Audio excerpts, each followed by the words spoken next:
इन दिनों एक तरफ हूती विद्रोही तो दूसरी तरफ समुद्री डाकुओं ने कहर बरपाया हुआ है। वहीं इन दोनों के खिलाफ भारतीय नौसेना भी पूरी तरह से अंतर्राष्ट्रीय जलमार्ग पर एक्शन मोड पे दिखाई दे रही है।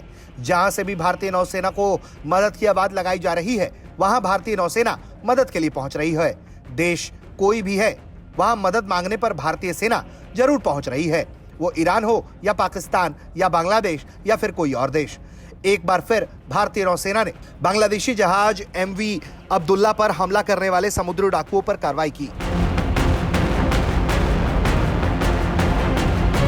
बांग्लादेशी झंडा लगा ये जहाज मोजाम्बिक से संयुक्त अरब अमीरात के अल हमरिया बंदरगाह जा रहा था। तभी कार्गो जहाज को समुद्री डाकुओं ने अपहरित कर लिया, यानी कि हाईजैक कर लिया।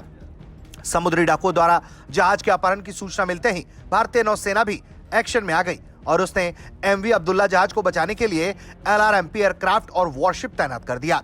नौसेना ने एक बयान में बताया कि भारतीय नौसेना ने बांग्लादेश के फ्लैग वाले कार्गो जहाज के SOS का जवाब दिया। डाकुओं ने इस हफ्ते की शुरुआत में सोमालिया के तट पर समुद्री डाकुओं ने अपहरण कर लिया था। इसका वीडियो भी भारत तक ने आपको दिखाया था और ये वही वीडियो है जिसमें डाकू इस जहाज को हाईजैक करते हुए नजर आ रहे हैं। डाकुओं ने जहाज के 23 चालकीय सदस्य दल को बंधक बना लिया। डाकुओं द्वारा जहाज के अपहरण की जानकारी मिलते ही LRMP को तुरंत तैनात किया गया और 12 मार्च की शाम को MV का पता लगने पर जहाज के चालक दल को कनेक्ट करने की कोशिश की गई। हालांकि जहाज की ओर से कोई प्रतिक्रिया मिल नहीं पाई क्योंकि वहां समुद्री डाकुओं का पूरी तरह से कब्जा था।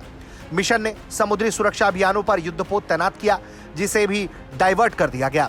14 मार्च की सुबह हाईजैक हुआ MV को रोक लिया। वहीं सशस्त्र समुद्री डाकुओं द्वारा बंधक बनाए गए MV के चालक दल सभी बांग्लादेशी नागरिकों की सुरक्षा सुनिश्चित की गई और IN युद्धपोत सोमालिया के क्षेत्रीय जल क्षेत्र में पहुंचने तक MV के आसपास क्षेत्र में इन युद्धपोतों का रखरखाव जारी रखे हुए है।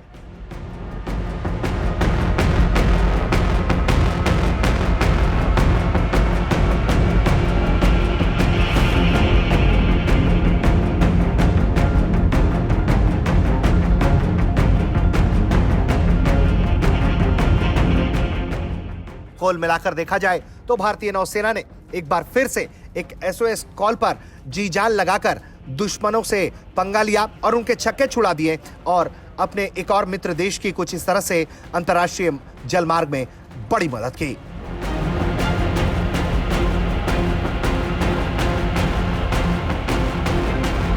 ब्यूरो रिपोर्ट, भारत तक।